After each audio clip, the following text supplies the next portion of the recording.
Hey guys, tonight we begin with the remarkable resilience of medieval peasants. People who endured plagues, wars, taxes and, of course, famine, often all in the same week. So, before you get comfortable, take a moment to like the video and subscribe, but only if you genuinely enjoy what I do here. And let me know in the comments where you're tuning in from and what time it is for you. It's always fascinating to see who's joining us from around the world. Now, dim the lights, maybe turn on a fan for that soft background hum, and let's ease into tonight's journey together. Let's set the scene. You're a medieval peasant. Your name is probably something thrilling like Ildred or Maud. You've got one shirt, one tooth, and one dream. That this year's barley harvest won't betray you like your cousin did at last year's sheep wrestling contest. But fate, and by fate we mean weather, pests, and the occasional Viking, has other plans. It's year 2 of back-to-back crop failures. The wheat has gone on strike, the oats have eloped with mildew, and the only thing growing in your field is resentment. Famine in the medieval world wasn't rare, it was a seasonal guest. Like taxes, but greyer and more bitey. The Great Famine of 1315-1317, for example, swept across Europe like a very hungry fog. Torrential rains ruined crops, livestock drowned in their own pastures, and grain prices shot up faster than your neighbour's accusations of witchcraft. The first thing to go is bread. And when bread disappears, so does the illusion of stability. Grain was the cornerstone of the peasant diet. Not because it was particularly delicious, but because it was relatively edible and less likely to bite back. So, what did you do when the granary echoed like a church on Monday morning? You improvised. So it's late autumn, and your last goat has mysteriously run away, except you found its leg boiling in your neighbour's stew pot. Coincidence? Unlikely. Welcome to famine logic, where anything with calories is either a meal or a suspect. In normal years, livestock were your wealth, your power, and your walking cheese dispensers. But in a famine year, they were last resort meals with names. Chickens, gone, pigs, roasted, sheep, eaten down to the bell. You even eyed the ox, not for meat, but because ploughing fields was starting to feel optional compared to simply surviving until next week.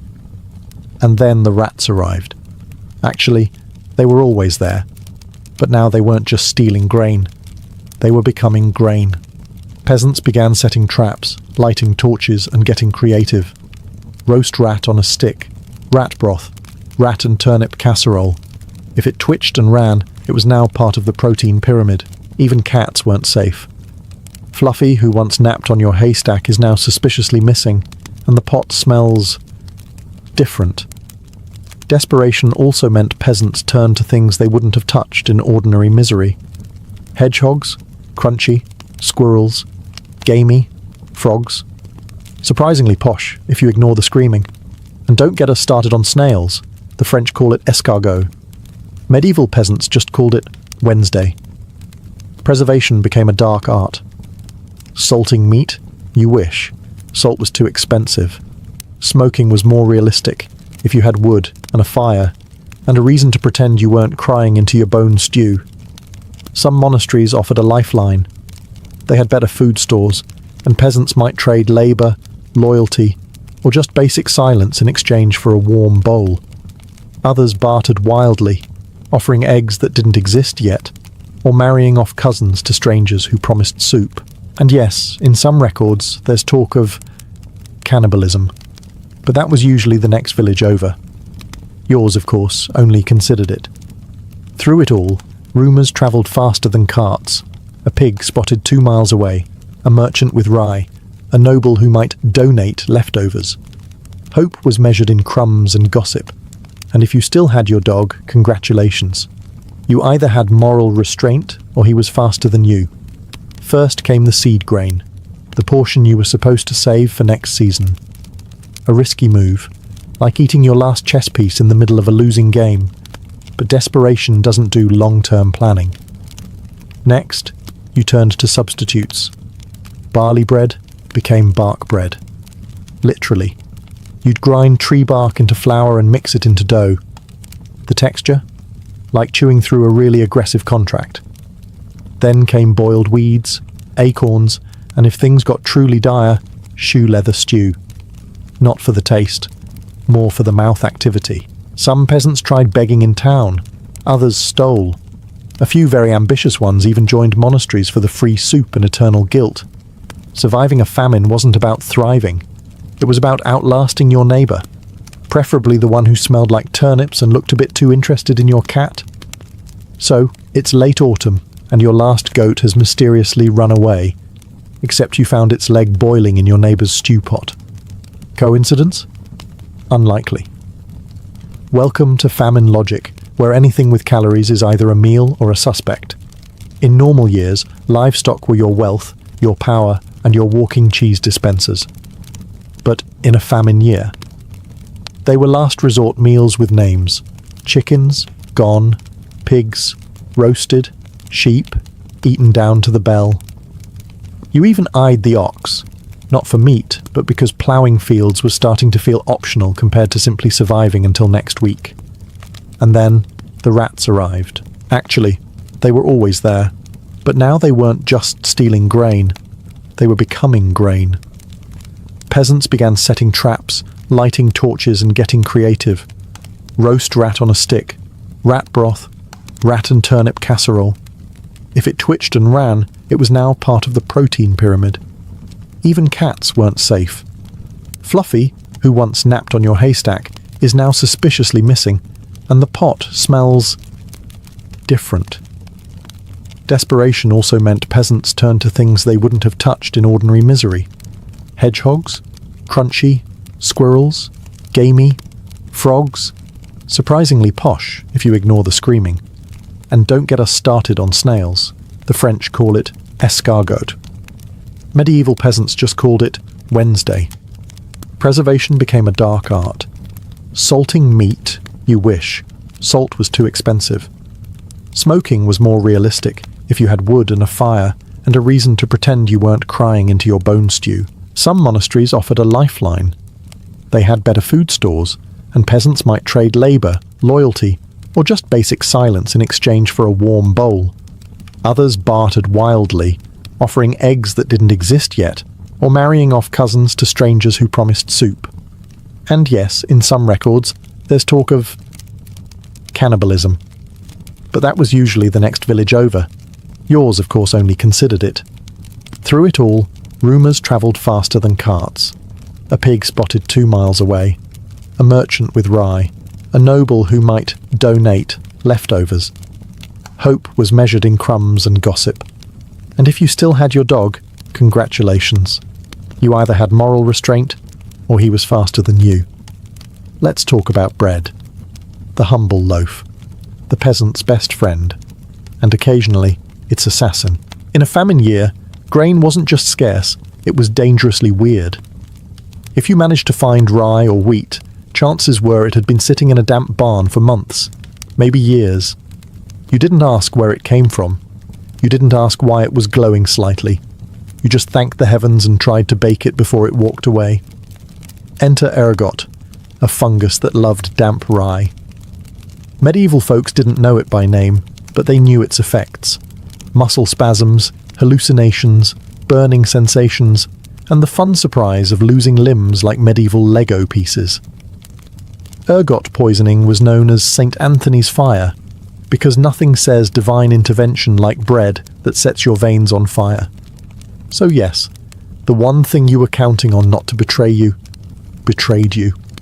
Again, the baking process didn't help. Peasants often used communal ovens, and in a famine year, the ovens were like confession booths of despair. You brought your weird flour, your tragic hopes, and you waited for something vaguely edible to emerge. What came out was usually dense, blackened, and about as inviting as a brick with abandonment issues. But it was bread. Sort of. As long as it didn't twitch. Some desperate souls tried to stretch their dough with things that weren't food. Clay, chalk, ground bones, moss. The nutritional value was negligible, but it added that crunchy, medieval texture. Everyone hated and feared. Children were the first to get sick, then the elderly, then the strong. Because famine doesn't discriminate, it just queues you up. Ironically, those with the worst bread fared slightly better. If your loaf was mostly bark and sorrow, it probably wasn't laced with poison, just splinters. People began looking for signs. If a neighbour started twitching mid-sentence or claimed the Virgin Mary told him to lick a turnip, you knew it was time to dump the bread and rethink dinner. In villages with priests, the line between sin and spoiled grain got blurry. Was it divine punishment? Or just bad baking? Either way, the bread you ate could fill you, sicken you, or kill you. Sometimes all three in one sitting. With the fields dead, the bread cursed, and the animals suspiciously absent, it was time to embrace the lifestyle of the forest gremlin. Welcome to foraging, medieval edition. No trendy baskets, no botanical guidebooks. Just you, the woods, and a vague sense that this mushroom might be dinner. Or doom. Peasants knew their local landscape better than most modern GPS systems.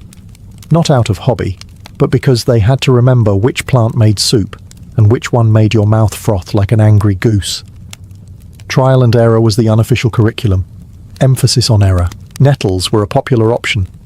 Once boiled thoroughly and insulted into submission, they could be eaten without stinging you from the inside. Dandelion leaves? Bitter but edible. Wild garlic. A luxury. It masked the scent of existential dread. Some folks turned to roots, burdock, parsnips, and whatever they could pry from the dirt without alerting the local badgers. Mushrooms were trickier. One bite could either nourish you, or send you on a vivid spiritual journey involving flaming goats and talking clouds, and there were no refunds. Berries? Sure, if you wanted to play the annual game of, is it poison or just very tart? A wrong guess meant your stomach staged a rebellion, and your soul took a walk. Tree bark was also back on the menu again. Elm bark could be ground into flour-like powder. Pine needles made a kind of tea if you were into forest cosplay. Some even chewed on reeds and grass, which, let's be honest, is just sadness in plant form. Children were often sent to forage, not because they were good at it, but because they were small and could fit between thorn bushes. Also, if they didn't return, you knew not to eat whatever they picked. Local wise women, aka unofficial botanists with suspiciously good teeth, were in high demand. Their knowledge of don't-die herbs often kept entire villages going. Of course, they were later accused of witchcraft, because people have never been good at gratitude. Foraging wasn't glamorous. It was scratching survival from the margins. Every meal felt like gambling with nature, and nature usually had better cards. If the forest didn't feed you and your bread tried to murder you, the next logical step was to turn to the greatest institution in medieval survival: community guilt and religious bargaining. Let's start with your neighbours. In normal times, you'd exchange gossip, maybe a chicken, maybe your cousin in marriage. In famine times, you traded anything, and I mean anything. A broken tool, a threadbare tunic, that weird goat-shaped rock you insist is lucky. If it bought you half a turnip, it was a win. The village turned into a bartering circus. I'll fix your roof if you give me soup. I'll watch your kids if you let me chew on that onion. Everything had value, except money. Money was for lords. Peasants dealt in onions, favours, and subtle threats. But when even the neighbours ran dry, the next option was divine intervention. Enter the church. Medieval churches were often the best-fed buildings in town. They had tithes, grain stores, wine cellars, and a suspiciously plump abbot. While you were gnawing bark, the monastery still had salted fish and wine, because God, apparently, liked fermented luxury. So, peasants did what peasants do best. They grovelled. You could pray, of course, but it helped if you also swept the floors, offered your last egg, or donated that one relic your uncle claimed was the real finger of St. Jerome. It wasn't. It was a chicken bone. But shh. In return, you might get a bowl of soup, or, if lucky, bread without hallucinations. The clergy knew famine made people pious, and nothing filled pews faster than empty stomachs. Wills were rewritten. People donated land to the church in exchange for blessings, and maybe lunch. Some folks joined monastic life outright, because starvation is slightly less awful when there's porridge and chanting. But not all clergy were generous. Some just told you to fast and trust in divine mercy, which is a nice way of saying, "Good luck with that, peasant." Still, churches became unofficial aid stations, a sermon, a wafer, and a reminder that starving now meant feasting later, in heaven, hopefully. When the fields failed, the forest ran dry, and the church soup became increasingly hypothetical, peasants were left with only one option: walk. Just pick up and leave. Pack your kids, your goat, and that one pot that hadn't cracked from sorrow, and go find food somewhere, anywhere. Medieval peasants weren't known for wanderlust. Most people were born, married, and died within walking distance of the same dung heap. But famine rewrote the rules. Suddenly, that suspicious rumour from the next valley, "I heard they still have oats in Dunwich," became a beacon of hope, or at least something better than chewing your belt again. So off they went. It wasn't glamorous. There were no caravans with upbeat music and matching cloaks, just gaunt families trudging down muddy paths, dodging wolves and local barons, and hoping to find a village that hadn't already eaten its cats. Some nobles tried to stop the wandering, not out of concern, but because empty fields meant no one was around to pay taxes or die in the next pointless skirmish. So vagrancy laws were introduced. Translation: you're not starving the correct way. Go home and do it properly. Others welcomed refugees, especially lords who had land but no labour. If you had strong arms and didn't look too plaguey, you might score a spot in someone else's fiefdom. The interview process was simple. Can you swing a scythe? Can you dig? Will you eat rats without complaining? Great, welcome to the team. But moving was risky. You didn't know the customs, the dialect, or whether the local priest thought your accent was demonic. Many ended up in towns, which were like modern cities, except louder, filthier, and more on fire. At least there, begging was a viable career. Some gave up entirely, and became outlaws, poachers, or roadside prophets, shouting about divine turnips and wheat miracles. Famine was a great equalizer. Everyone was equally desperate, equally filthy, and equally suspicious of that beef stew with no cows in sight. In the end, mobility was a last resort, a gamble. You either found a new life, or just a different place to starve slightly more stylishly. By month 6 of a famine, the term food begins to lose meaning. You've already eaten the bread, the porridge, the goat, arip bleety, and probably your pride. What's left is what historians politely call famine foods, and what medieval peasants probably called simply Tuesday. Let's start with tree bark. Again. It comes up a lot. People weren't munching on logs like beavers. They'd peel the inner layer, called the cambium, dry it, grind it, and mix it with whatever passed for flour. The result? Bark bread, which sounds like a hipster cafe special but tastes like mulch wrapped in desperation. Then there were grass cakes. No, not the herbal kind your cousin smokes. Literal ground-up weeds, moss, or even straw, mashed with water and dried in the sun. It had the texture of regret, and the nutritional value of a sock. But hey, chewing something is better than chewing nothing. Leather? Fair game. Old boots, belts, harnesses. Boiled long enough, they became chewy, salty, and mostly non-lethal.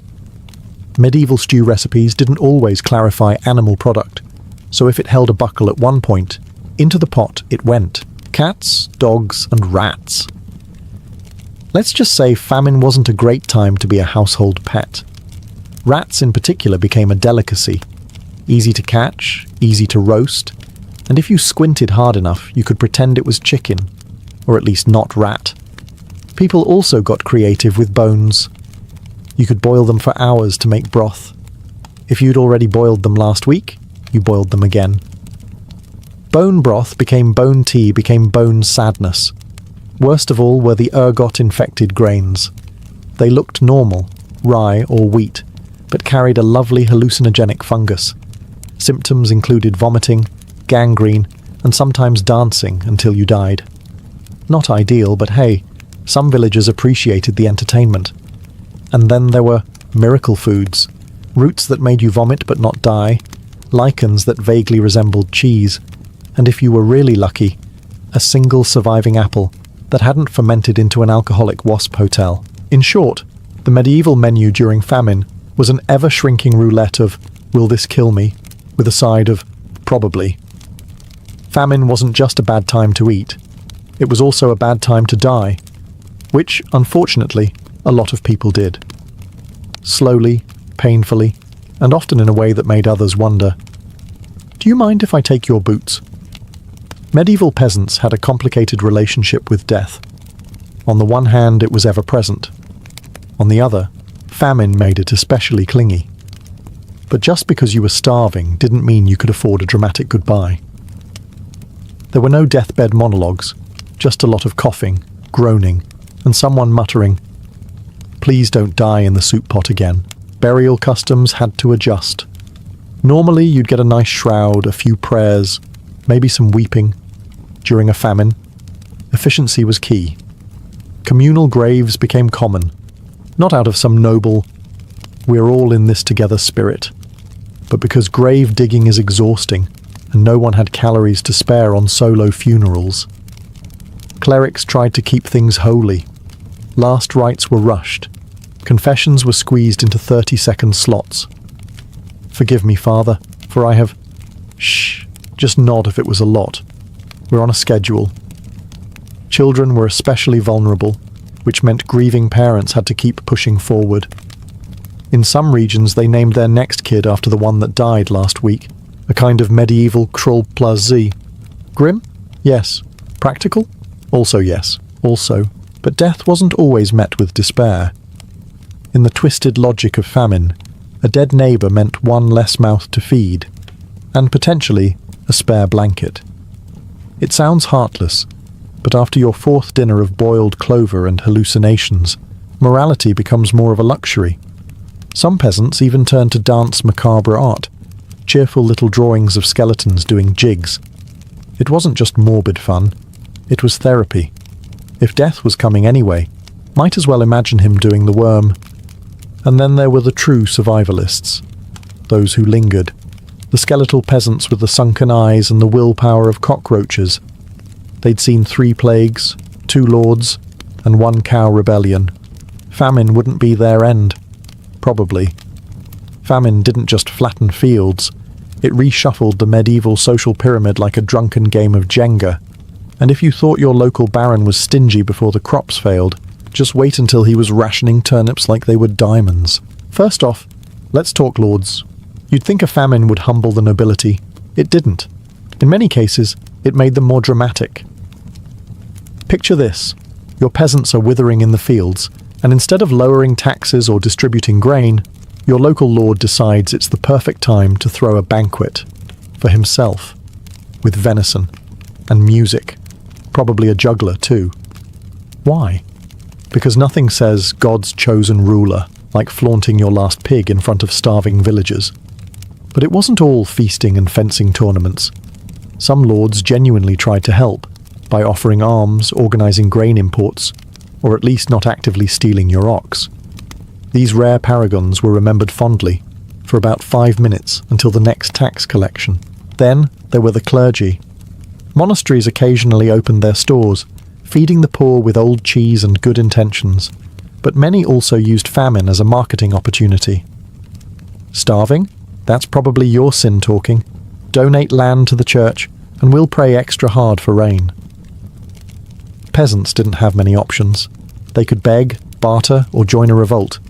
Revolts were rarely successful, but they did provide great cardio and the occasional upgrade in scenery, usually the dungeon. Famine also created moral panic.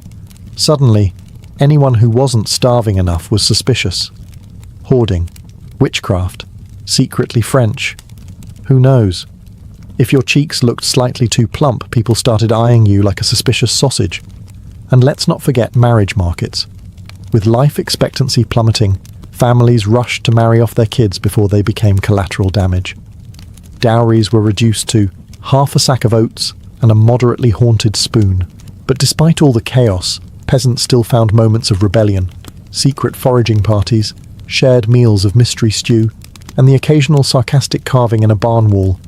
Sir Geoffrey is a donkey. Let's face it, after 6 months of eating bark, burying your neighbours, and listening to your lord preach about God's divine diet plan, your brain starts to unravel. Famine didn't just starve the stomach, it starved the soul. Medieval peasants, not known for their access to therapists or scented candles, had to get creative when it came to psychological survival.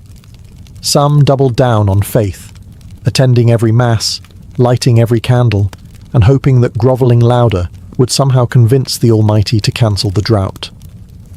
Others decided the famine was punishment for immorality, which conveniently always meant someone else's behaviour, usually women, foreigners, or that guy down the road who smiled too much. Superstitions flourished like mould on last month's cheese. People blamed witches for crop failure, or comets, or that weird cloud that looked like a fish. Folk rituals were revived or invented on the spot. Want rain? Sacrifice a chicken? No chicken. Shout at the sky. Still no rain? Obviously the problem is your neighbour not shouting hard enough. Dreams took a dark turn too. When your diet is 90% grass and regret, your brain starts throwing weird curveballs at night. Peasants reported visions of saints, demons, or celestial cows promising milk that never came. Waking up was somehow worse than sleeping. Some peasants coped with gallows humour. You'd joke that your wife's stew could kill a man, only to discover it already had. Guess he couldn't handle the flavour, someone would say, and everyone would laugh a little too long. Children invented famine games. Count the ribs was not as fun as it sounds. Is that edible? Became a competitive sport. And hide and seek took on new urgency when debt collectors showed up. Even art reflected the mood. Marginalia in manuscripts featured dancing skeletons, vomiting peasants, or nuns sword-fighting snails. No one's really sure what the snails meant, but let's just say subtlety was not the era's strong point. And yet, they endured. Because somehow, despite everything, humans have an annoying tendency to keep going. Even when their diet is moss soup and their bedtime story is the death toll. Famine isn't generally remembered as a time of innovation, unless you count how to boil moss into soup as culinary progress. But as strange as it sounds, hardship sometimes forced medieval peasants to accidentally stumble into useful adaptations. Because when life gives you no lemons, you find out which weeds are technically edible. One of the most surprising effects of famine years?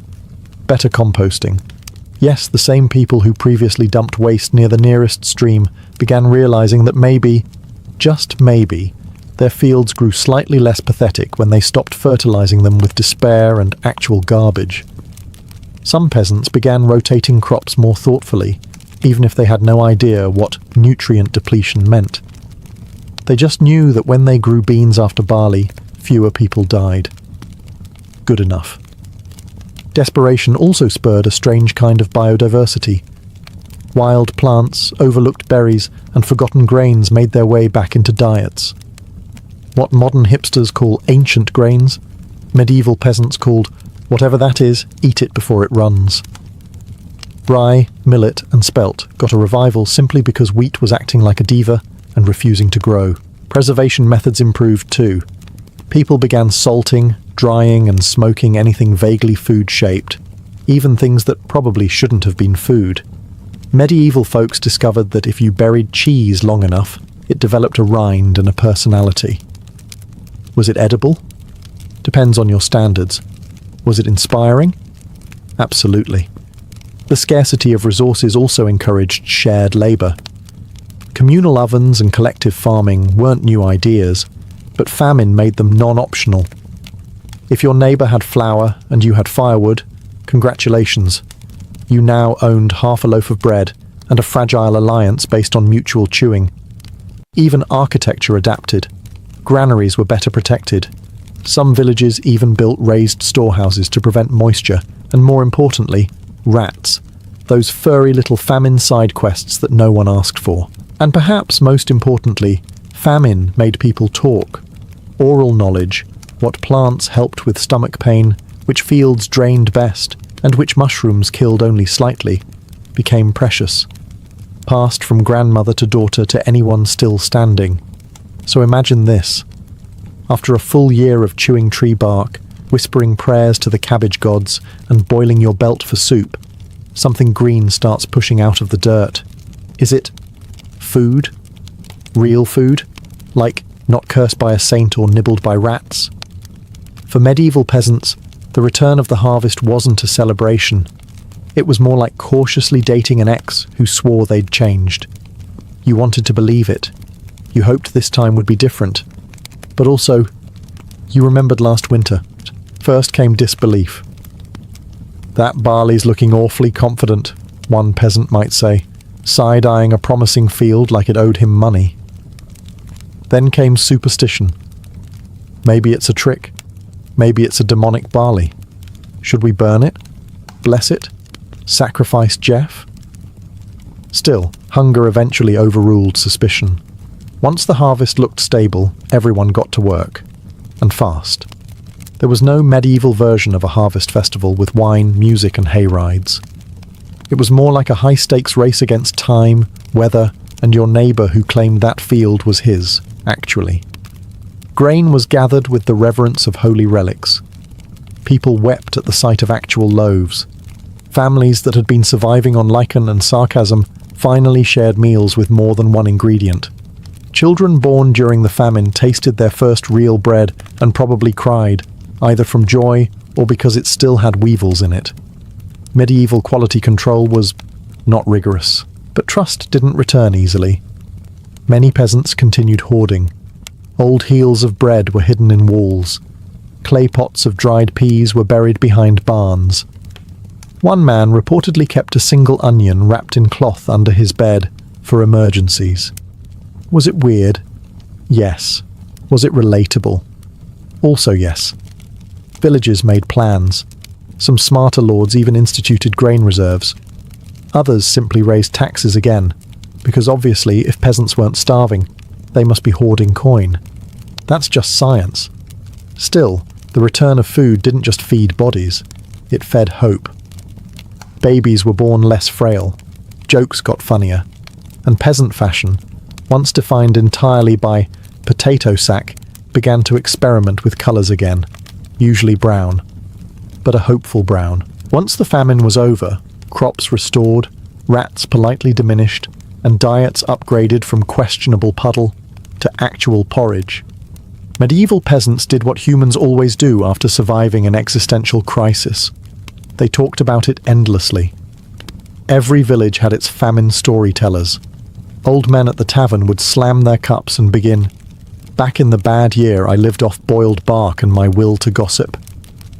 Someone else would counter, "That's nothing. My uncle sucked soup through a straw made of pig bone." By the time these tales reached the next generation, entire families had reportedly lived in trees, eaten their hats, or fought off wolves using only dry bread and poor manners. Grannies were the Olympic champions of famine exaggeration. "You kids have no idea," they'd say, stirring stew with the same spoon they'd once allegedly used to dig up roots during the winter of sorrow. In my day, we didn't have stew. We had boiled hope, no seasoning. Even children got involved. In play, they'd pretend to beg for turnips, argue over imaginary thistles, or collapse dramatically from pretend hunger. One could say it built character. Or trauma. Bit of both. But beneath the theatrical flair, there was real purpose. Famine stories were cautionary tales. They preserved hard-earned survival knowledge, which weeds weren't fatal, which mushrooms absolutely were, and which lords were more likely to steal your seed grain for the glory of the realm. These tales also strengthened community bonds. If you had suffered together, you laughed louder together. even if the jokes were mostly about flatulence, mouldy bread, and Uncle Jeff's infamous thistle pie. It looked like a crime and tasted like punishment. Songs emerged too. Dirges with catchy choruses about empty granaries, greedy landlords, and dreams of butter. Medieval peasants may have lacked recording equipment, but oral tradition ensured that no one forgot just how awful the famine had been, or how funny it was, in retrospect, that Brother Thomas once tried to milk a goose. By the time the next famine rolled around, and it always did, people remembered, and they were just a little bit better prepared, or at least better at laughing through the misery. For every peasant who survived a famine by boiling questionable soup or eating moss like it was a lifestyle choice, there were plenty who didn't. Famine didn't just empty plates, it emptied villages, and what followed was a grim dance between necessity, superstition, and the ever-popular medieval theme of "this is the worst day of my life." When people began dying, quietly at first, then in waves, the living faced a new problem: where to put all the bodies. Burial grounds filled up quickly. Some parishes ran out of consecrated land and had to improvise. Enter the infamous spoon story. No, not a metaphor. In some regions, grave diggers, too weak for proper tools, reportedly used wooden spoons to scrape shallow pits. Rest in peace became more like rest as best we can. Funeral customs adapted. Elaborate rites were replaced by hasty prayers, and, if you were lucky, someone remembering your name. The village priest did his best, but after officiating his 17th funeral that week, even he started phoning it in. Well, not literally. This was medieval Europe. The only thing that rang was the death bell. Clothing, already minimal, became even more symbolic. Families tied black ribbons or wore ashes, not out of fashion, but because it was all they had left. Public mourning was brief, not because people were heartless, but because grief had to share space with hunger and planting barley. Still, there were moments of dignity. Makeshift memorials appeared, small wooden crosses, carvings on stones, or even just a ring hung from a branch. Stories were whispered, tales of courage, of last meals shared, of someone giving away their final crust of bread. Because if you couldn't save them, you could remember them. Children played funeral, not out of cruelty, but because it was now part of life. They'd line up dolls made from straw and act out burials with acorns and sticks. Creepy? Maybe. Therapeutic? Definitely. And when the famine passed, those who remained carried the weight of memory. Graves grew grass, but the names lingered. Peasants told stories not just of survival, but of those who didn't, ensuring that even in a world of mud and hardship, no one was completely forgotten. Surviving a famine wasn't just a physical ordeal. It rewired your entire sense of trust, in nature, in your neighbours, and especially in your local lord, who spent the bad year eating roast pheasant while you gnawed on boiled rope. And when the hunger faded, something unexpected grew in its place: resentment. Peasants, once humble and docile, mostly because their legs were too weak for rebellion, began to notice patterns, like how their overlords somehow always had food, or how the grain stores were empty for the poor, but miraculously full when the taxman showed up. And thus, the whispering began. They starved us on purpose. My cousin saw the abbot with cheese. I heard the Lord's dog eats better than we do. That last one was probably true. In some regions, famine led to uprisings. Peasants didn't have swords, but they did have pitchforks, hoes, and the kind of rage only achievable after 3 consecutive dinners of dried nettles. Riots flared in market squares. Granaries were raided. Occasionally, a noble found himself locked in his own wine cellar by people who no longer thought divine right included stealing barley. Of course, most rebellions were swiftly and violently crushed. That's the thing about revolts. You can't outrun knights on a donkey. But the fear stuck.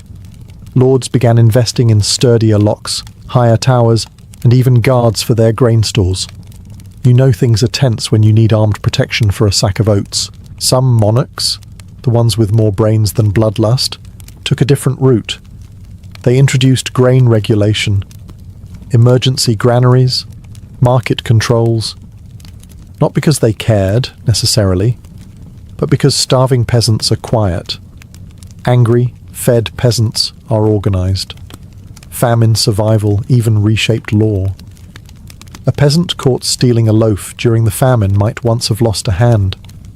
Afterward, they might be forgiven.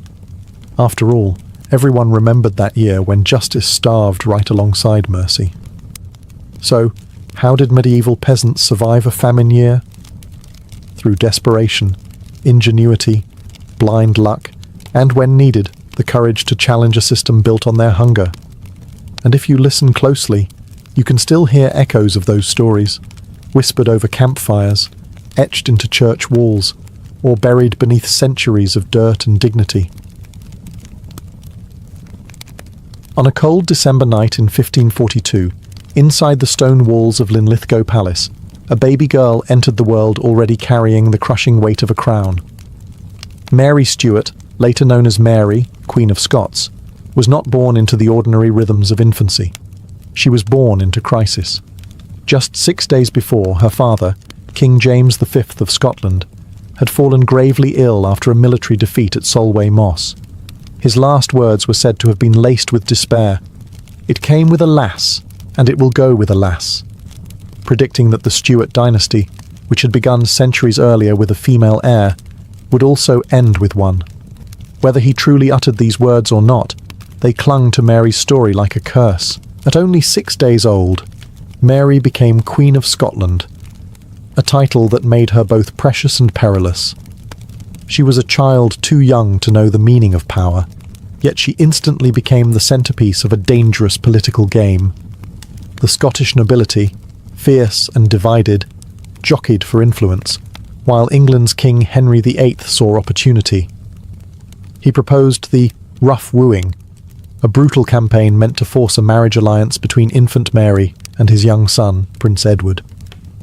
Scotland resisted, and in resisting, Mary's destiny was sealed as one intertwined with bloodshed and betrayal. Unlike most monarchs, she never experienced a childhood free of politics. Her cradle was guarded not by gentle lullabies, but by anxious whispers of treaties, alliances, and looming threats. Regents ruled in her name, but their loyalty was often as thin as parchment. Every decision, from where she would sleep to whom she might someday marry, carried international weight. Even in her infancy, Mary represented both hope and danger. To the Scots, she was a sovereign to rally around, a symbol of independence.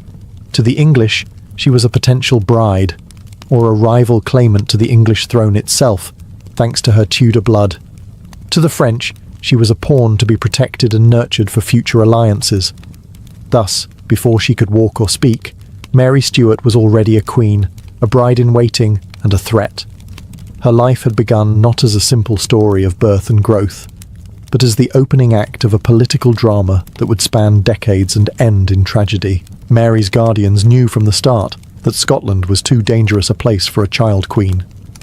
English armies under Henry VIII threatened to seize her, pressing for marriage to his son Edward. Scotland, instead of surrendering its infant monarch, turned to its old ally across the Channel, France.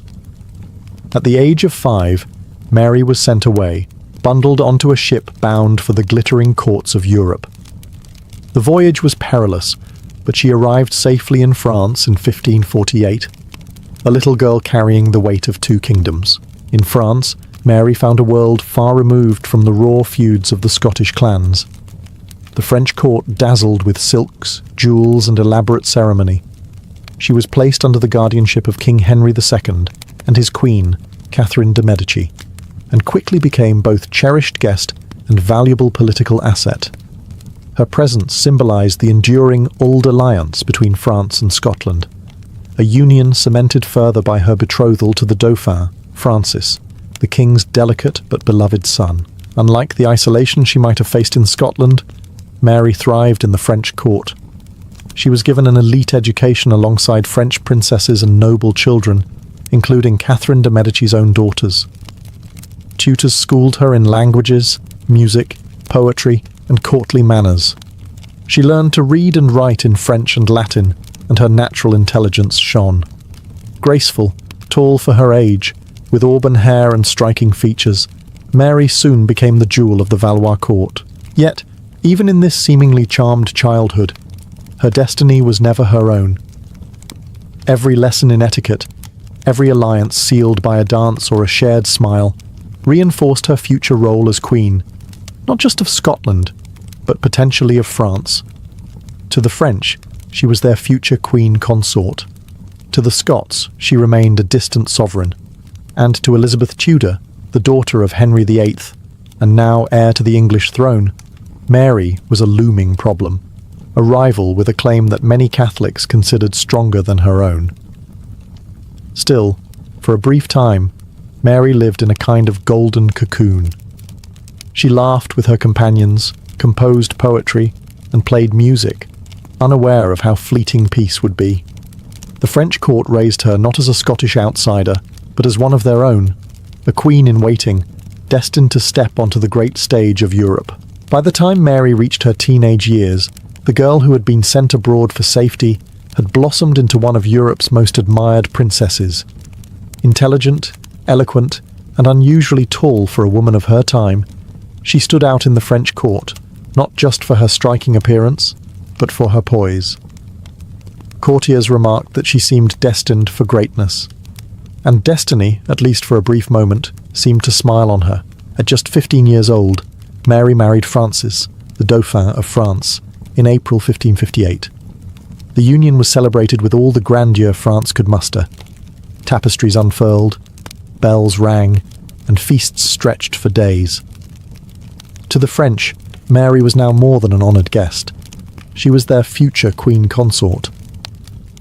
To the Scots, the marriage meant powerful French backing against English aggression. And to England's Queen Elizabeth, who had ascended the throne just months before, it was a dangerous political development. Mary's claim to the English crown, through her grandmother, Margaret Tudor, sister of Henry VIII, was already strong. As the wife of the French heir, she now had the might of Catholic Europe behind her.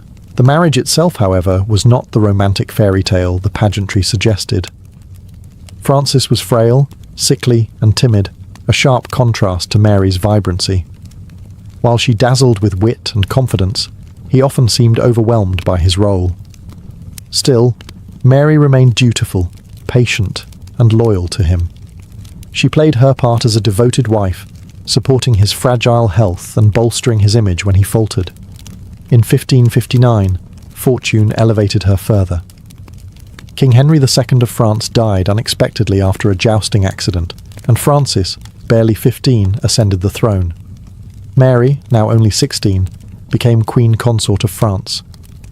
For a brief and glittering moment, she held a crown in each hand, Queen of Scotland by birth and Queen of France by marriage.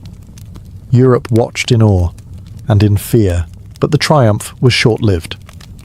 Francis's health, always precarious, began to deteriorate rapidly. Within a year, he was dead at just 16, leaving Mary a widow before she had even turned 18. The glittering dream of ruling France collapsed overnight, and Mary was forced to face an uncertain future. Widowed before her 18th birthday, Mary found herself a queen without a kingdom she could directly control. In France, her position collapsed instantly after Francis's death in 1560. Catherine de' Medici, her formidable mother-in-law, had no interest in keeping the young widow at the heart of French politics.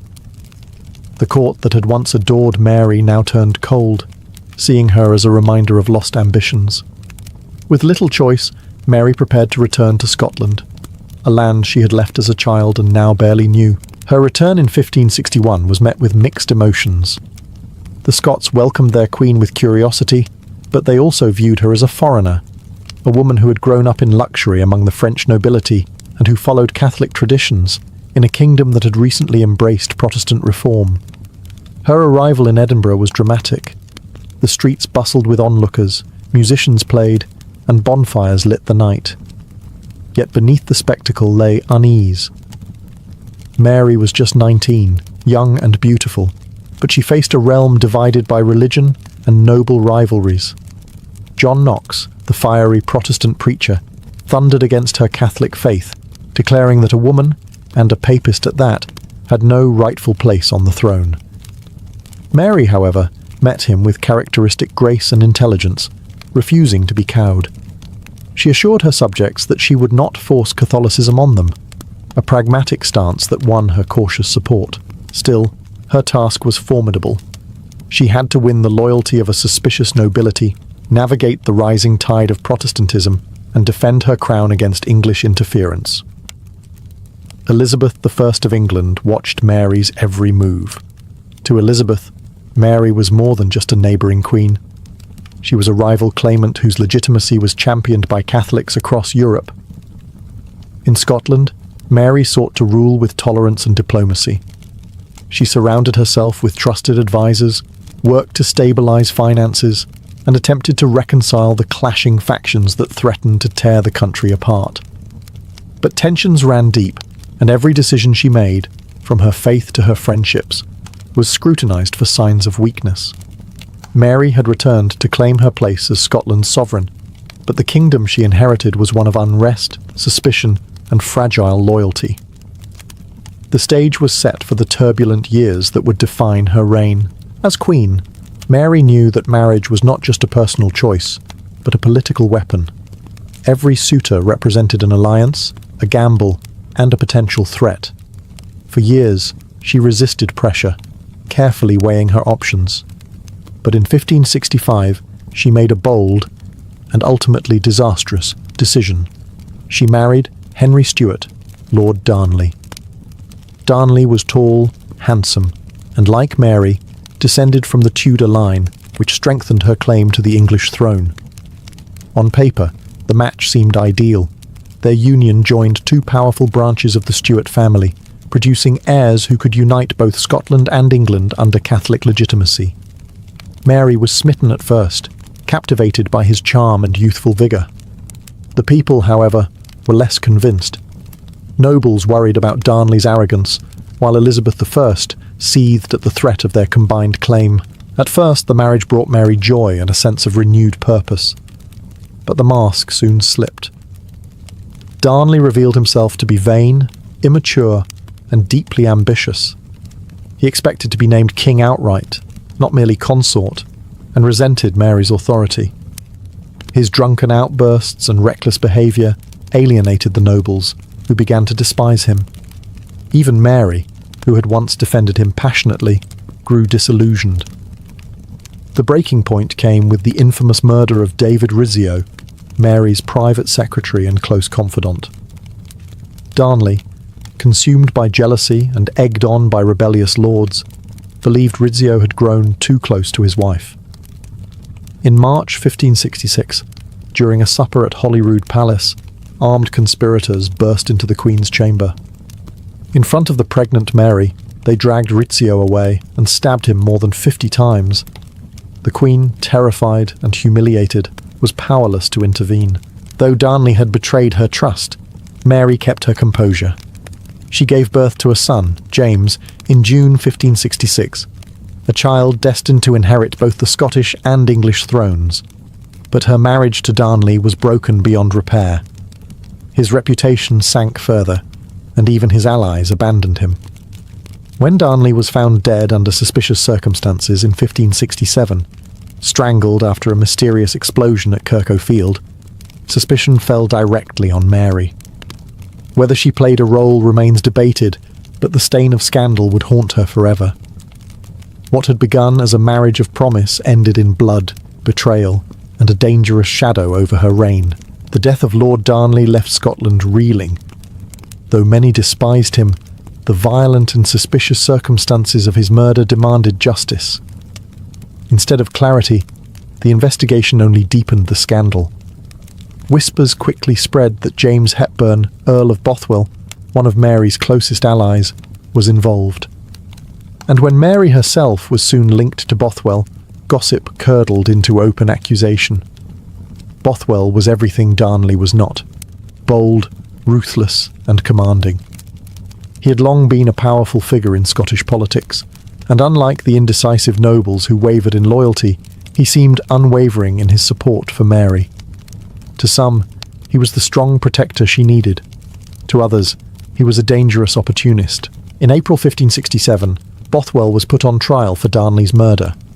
But the proceedings were a farce.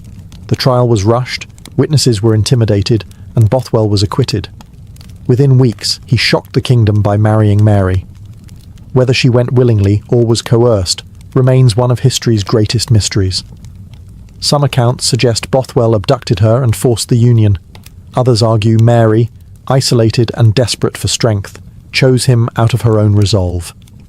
Either way, the marriage was catastrophic for her reputation. The nobles, already wary of Mary after Darnley's death, rose in rebellion. To them, her marriage to the man widely suspected of orchestrating Darnley's murder was proof of complicity. The scandal gave her enemies all they needed. Within months, civil war erupted. At Carberry Hill, Mary's forces faced the lords who demanded her abdication. Deserted by many of her supporters, she surrendered, while Bothwell fled into exile. Mary's fall from grace was swift and brutal. The once beloved young queen who had charmed France and Scotland was now branded a scandalous widow turned reckless bride. In the eyes of her enemies, she had traded dignity for desire, crown for disgrace. Her marriage to Bothwell, whether born of love, fear, or strategy, became the turning point of her reign, the choice that tipped Scotland into chaos and set her on a path from which there was no return. She was imprisoned at Loch Leven Castle, her crown stripped from her head. Her infant son, James, was declared King of Scotland, and Mary was left to contemplate the ruins of her life. Mary's imprisonment at Loch Leven Castle seemed to seal her fate. She was forced to abdicate in 1567, handing the crown to her infant son, James, while her half-brother, the Earl of Moray, ruled as regent. Stripped of power and betrayed by many nobles who had once sworn loyalty, Mary appeared finished. Yet she was never one to surrender quietly. In May 1568, with the help of loyal supporters, she disguised herself and fled the castle in a daring escape. The Queen was free again, ready to rally her followers. For a brief moment, fortune tilted in her favour. Supporters gathered around her, and she raised an army to reclaim her throne. But at the Battle of Langside, her forces were decisively defeated. Exhausted and desperate, Mary made a fateful decision. Instead of fleeing to France, where she had once reigned as Queen Consort, she crossed the border into England, seeking refuge with her cousin Elizabeth I. It was a choice that would doom her. Elizabeth faced an impossible dilemma.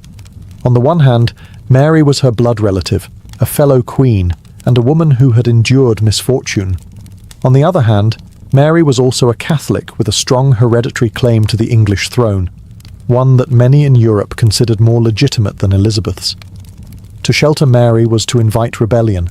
To reject her was to betray royal kinship. In the end, Elizabeth chose caution. Mary was taken into protective custody, though it quickly became clear that protection was little more than house arrest. She would never be free again. Shuffled from one grand manor to another, she lived under constant watch, her movements restricted, her letters monitored. At first, Mary clung to hope. She wrote to European rulers, appealed to Catholic allies, and plotted ways to regain her throne. She imagined Elizabeth would eventually meet her face to face, queen to queen, and grant her justice. But that meeting never came. Instead, Mary became a prisoner of politics, a living threat whom Elizabeth dared not release. Thus began Mary's 19 years of captivity in England. She was no longer the radiant young queen who had once held 2 crowns, but a captive figure at the centre of Europe's religious and dynastic struggles, admired by some, hated by others, and feared most of all by Elizabeth herself. Mary's captivity in England was unlike a dungeon sentence. She was held in great houses and castles, Sheffield, Tutbury, Chartley, places of comfort compared to a prison cell, yet gilded cages all the same.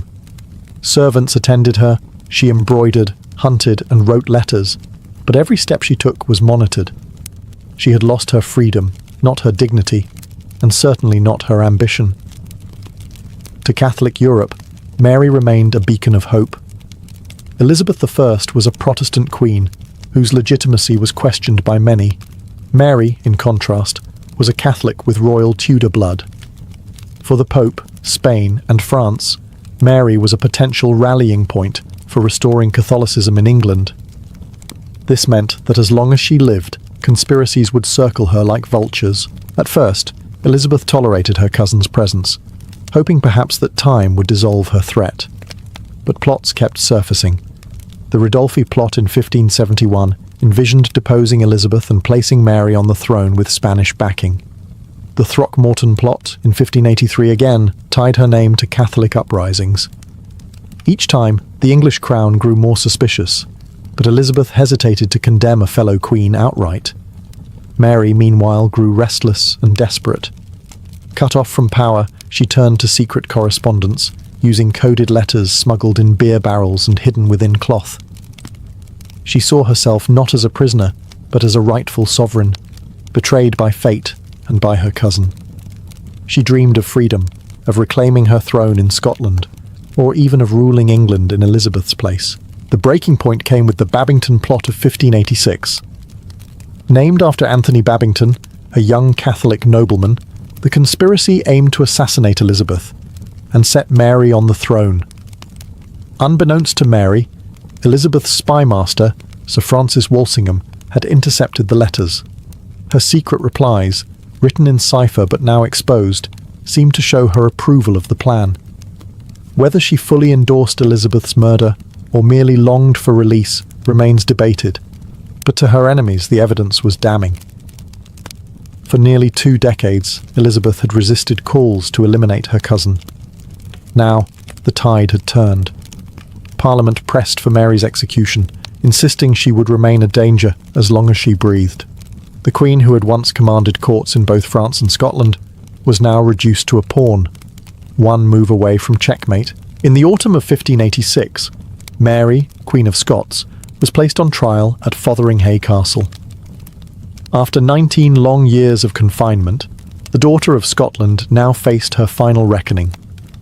She was charged with treason for her part in the Babington plot, accused of conspiring to assassinate Elizabeth and seize the English throne. The trial was more spectacle than justice. Mary, a foreign-born queen, argued that she could not be guilty of treason against a monarch to whom she had never sworn allegiance. But the court was not inclined to sympathy. The intercepted letters were damning, and Elizabeth's ministers pressed their advantage. Mary defended herself with remarkable courage. Though weakened by years of captivity, she summoned the dignity of her crown. She reminded her accusers that she was a sovereign, not a subject, and that her fate had been shaped as much by political necessity as by personal ambition. "Look to your consciences and remember that the theatre of the whole world is wider than the kingdom of England," she declared, appealing not just to the judges before her, but to history itself. The verdict was never in doubt. Mary was found guilty and sentenced to death. Elizabeth hesitated, torn between kinship and necessity. To execute a queen set a dangerous precedent. What if her own subjects took it as permission to rise against her? Yet keeping Mary alive meant endless plots, endless danger. At last, with great reluctance, Elizabeth signed the death warrant. On February 8, 1587, Mary was led to the execution chamber at Fotheringhay. Dressed in black, she appeared every inch the queen, composed and serene. Beneath her gown, she wore crimson, the colour of martyrdom. Kneeling before the block, she prayed for her son, James, and forgave her executioners. The first axe stroke was clumsy, the second more decisive, and with the third, the life of Mary, Queen of Scots, was ended. She was 44 years old. Her death sent shockwaves through Europe. To Catholics, she was a martyr. To Protestants, a cautionary tale. Her son, James VI of Scotland, would one day inherit Elizabeth's throne as James I of England, uniting the crowns she had so desperately sought to join. Mary's life was a tapestry woven with love, betrayal, and ambition. Crowned as an infant, imprisoned for half her years, and executed as a traitor, she left behind a legacy as one of history's most tragic and captivating queens. In the Middle Ages, The Scottish diet was defined less by choice than by necessity, and no food symbolised that reality better than the oat. Hardy, dependable, and unpretentious, oats were the grain that thrived where wheat and barley often failed. The Scottish climate, with its cold winds, short summers and frequent rains, did not lend itself to golden fields of wheat like those in England or France. Instead, it was the modest oat that grew strong in poor soils, stubbornly surviving where other crops withered. This resilience made it the cornerstone of Scottish sustenance. Every household, from peasant crofters to minor lairds, relied on oats as their daily bread, quite literally. Oats were ground into meal on simple quernstones, passed from mother to daughter as a staple of the home. Once ground, the meal could be stored for months, making it as valuable in the depths of winter as in the height of summer. Families stirred it into thick porridge, pressed it into oatcakes, or boiled it into broths that stretched meagre supplies of meat and vegetables. Without oats, most Scots would not have survived the leanest years. The oats' role was not glamorous, but it was vital. In a society where hunting rights were often restricted and imported, luxuries were scarce, oats were democratic, the food of everyone, from shepherds on the hillsides to monks in monasteries. They were the grain of endurance, eaten plain during hard times and flavoured with honey, butter or herbs when fortune allowed.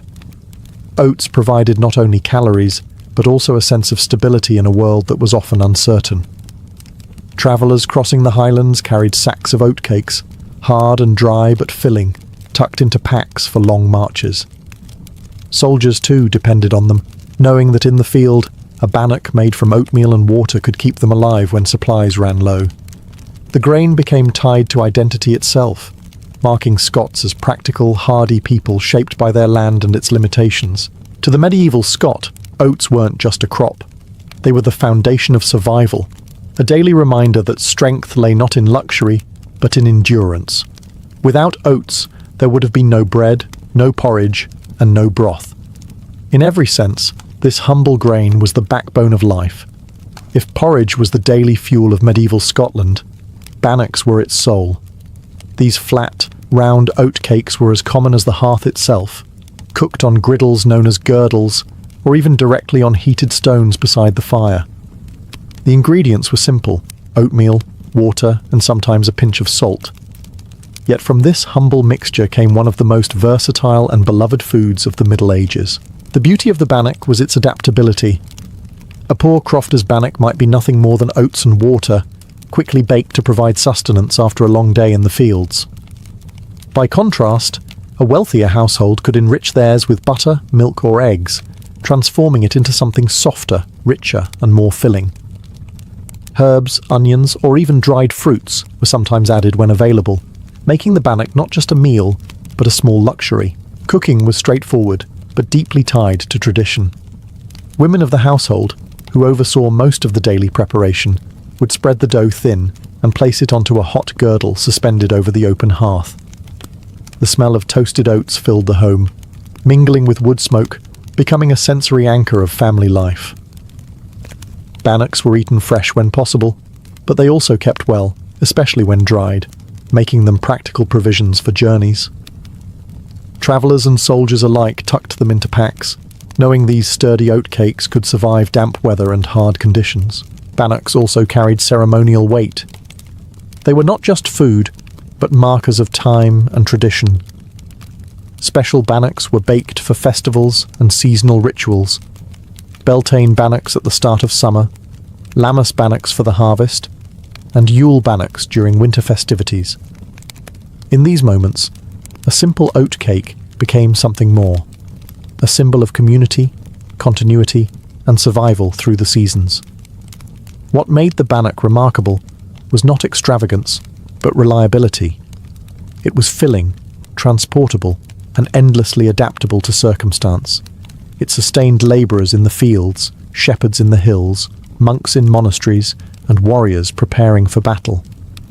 Though outsiders sometimes mocked the Scottish reliance on oats, for those who lived among the heather and rain, bannocks were proof of resilience, food that was simple, sustaining, and utterly their own. If the bannock anchored the hearth, porridge was the heartbeat of the medieval Scottish diet. Day after day, Pot after pot, porridge simmered at the centre of family life. Made with nothing more than oatmeal, water, and sometimes a splash of milk, it was a dish both ordinary and essential. The very definition of sustenance in a land where survival often meant making much from very little. Preparation was simple, yet ritualistic. A heavy iron pot would hang above the fire, and oatmeal would be stirred slowly into the boiling liquid with a wooden stick known as a spurtle. The stirring had its own rhythm, passed down through generations, with the goal of preventing clumps and keeping the porridge smooth. There was no rush. Porridge demanded patience, as steady stirring ensured a texture hearty enough to fill stomachs, but soft enough to eat quickly before heading to the fields. For many, porridge was breakfast, dinner, and sometimes supper too. In poorer households, a single pot might be stretched across an entire day, reheated with more water or broth added to make it last. In wealthier homes or monasteries, porridge could be enriched with milk, honey, or butter, turning the humble dish into something closer to comfort food. Leftover porridge was even poured into a drawer or tray, cooled into a solid mass, and sliced into portions, porridge cakes, that could be fried or eaten cold the next day. Beyond filling bellies, porridge was democratic. It nourished peasants, nobles, monks, and soldiers alike, binding together every rank of society with the same steaming bowl. In times of scarcity, it was often the only meal available, sustaining whole families through brutal winters when little else could be found. For children, it was often their first taste of solid food. For the elderly, their last comfort. Though plain to outsiders, porridge carried identity. English travellers mocked Scots for eating nothing but oats, but the Scots wore this as a badge of honour. Where others might starve, they endured thanks to the resilience of oats and the simplicity of porridge. Each spoonful was proof that strength came not from extravagance, but from perseverance. Porridge was more than food. It was survival, community, and culture simmered together in a single pot. Every morning in medieval Scotland, as the spurtle stirred, life itself was renewed. If porridge was the daily rhythm, broth was the melody that gave variety to the Scottish table. In the Middle Ages, broth wasn't simply a dish. It was a way of stretching whatever ingredients a household had on hand, transforming scraps and humble vegetables into something filling, warm, and sustaining. At its heart was oatmeal once again, used not as the star, but as the quiet thickener that turned a thin soup into a meal. The base of most broths was kale, leeks, onions, or whatever greens could be grown in small plots or foraged nearby. Into this went salted meats when available, a strip of bacon, a piece of ham bone, or salted herring cut into chunks. Venison sometimes made its way into the pot too, but that was more common in households with access to hunting rights. For peasants, meat was rare and precious, often appearing only on feast days or through barter. For them, the broth was mainly vegetables, oats, and herbs like parsley or thyme, with the occasional surprise of marrow or fat for flavour. Cooking broth was a communal act. A large cauldron would hang over the fire, and into it went whatever could be spared.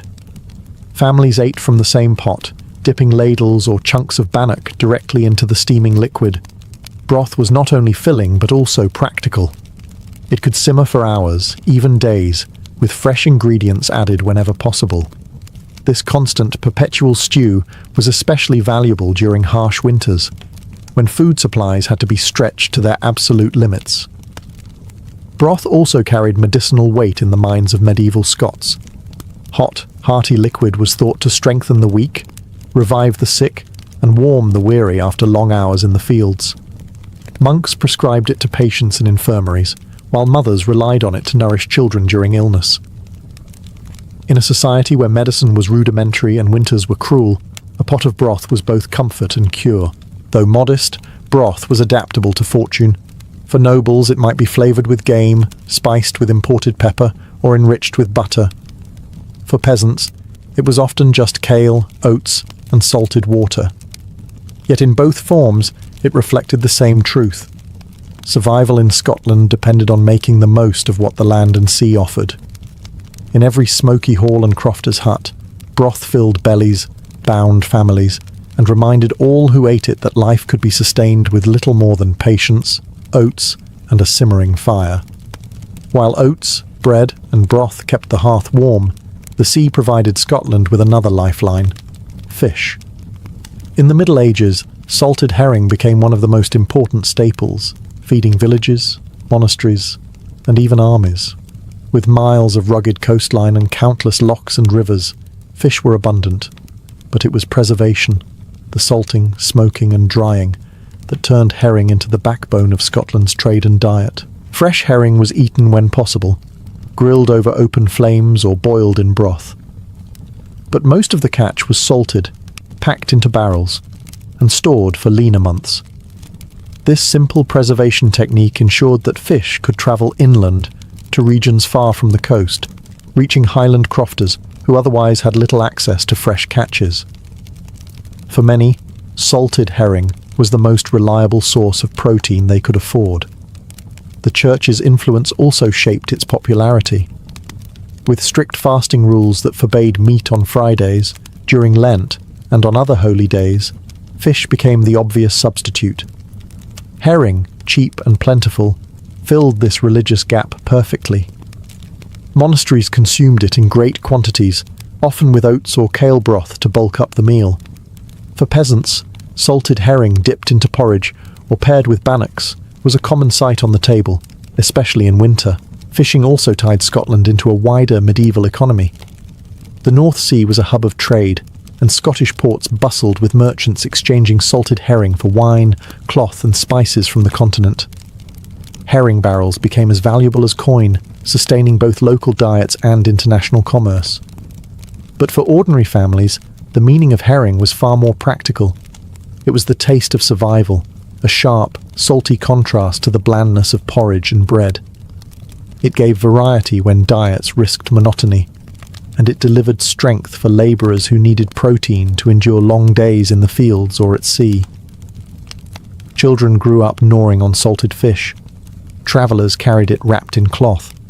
Soldiers marched with it as part of their rations. In short, herring was not a delicacy, but a lifeline, the sea's enduring gift to a land where the soil was stingy.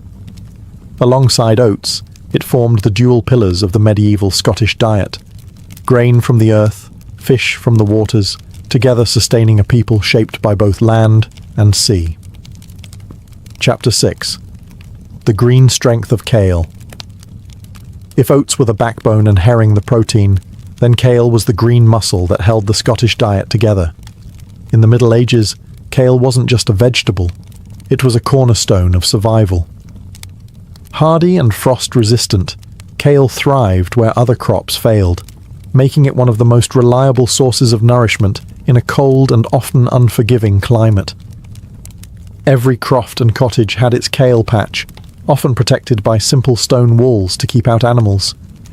These kale yards became so central to Scottish life that the very word kale came to mean food in general. Kale was versatile and, above all, dependable. It could be harvested year-round, even in the depths of winter, when most other plants withered. Families cut the dark leaves and tossed them straight into bubbling pots of broth, mixed with oats for thickening, or served alongside bannocks as a simple side dish. It wasn't delicate fare, but it was rich in nutrients, vitamins and iron that kept peasants strong through long winters of hard labour. The preparation of kale varied depending on what else was available. In poorer households, it was often boiled with nothing but water and oatmeal, creating a thin but sustaining kale broth. When meat or bones could be spared, the leaves absorbed the flavour, transforming into something heartier. Wealthier tables might dress kale with butter or cream, but for most, simplicity was the rule. The green leaf's role was to fill bellies, not impress guests. Kale also carried cultural weight. The kale yard was not just a garden, it was the heart of the household, the daily provider that ensured survival. The phrase kale yard literature would later be coined in Scotland to evoke homely, rural life, a testament to how deeply kale was woven into identity. In medieval times, it symbolised endurance, the crop that never failed, the green that kept people alive when oats alone could not. Children grew up on kale broth, The elderly relied on it when teeth and strength gave way, and workers drank it down before heading into the fields.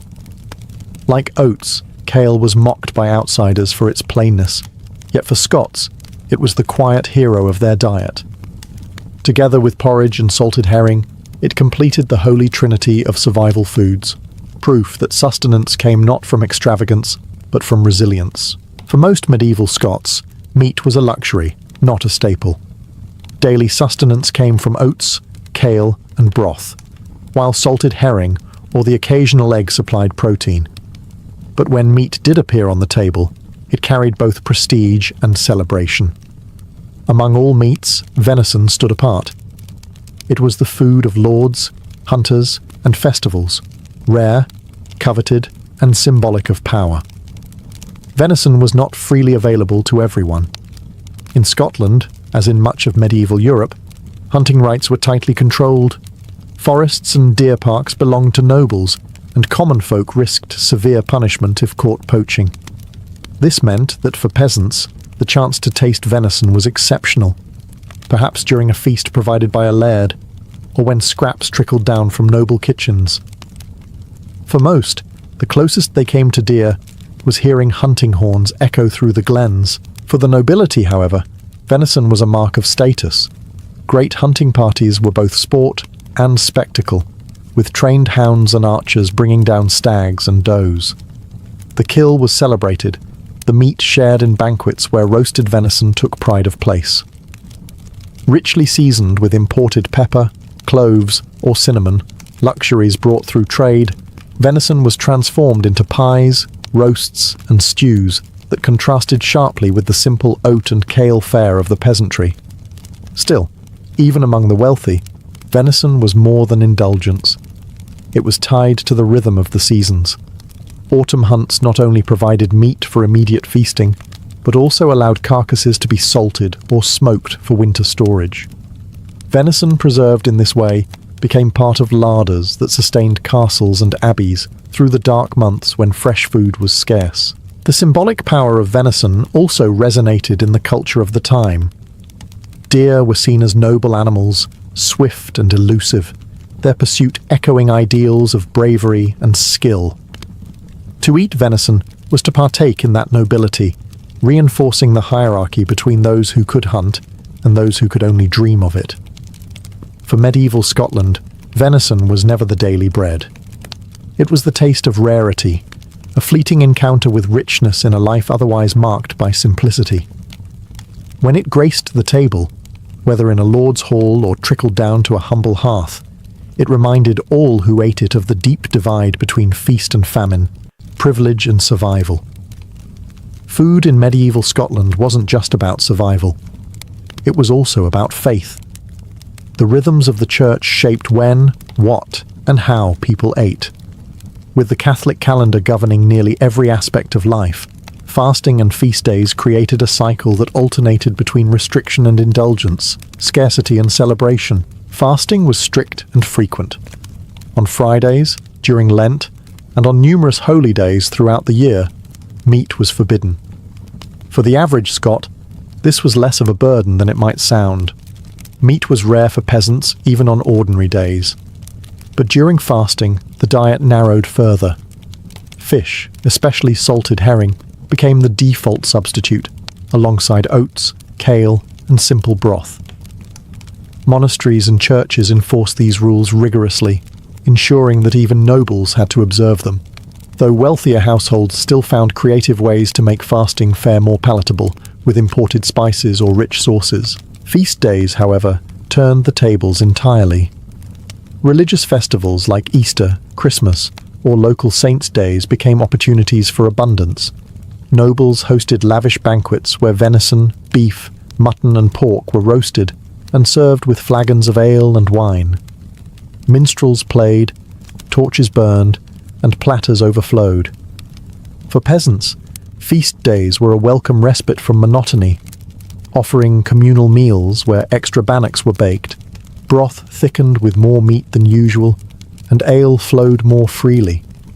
These celebrations provided not just nourishment, but joy, a reminder that life was more than toil and survival, Even in smaller households, feast days were marked with symbolic foods.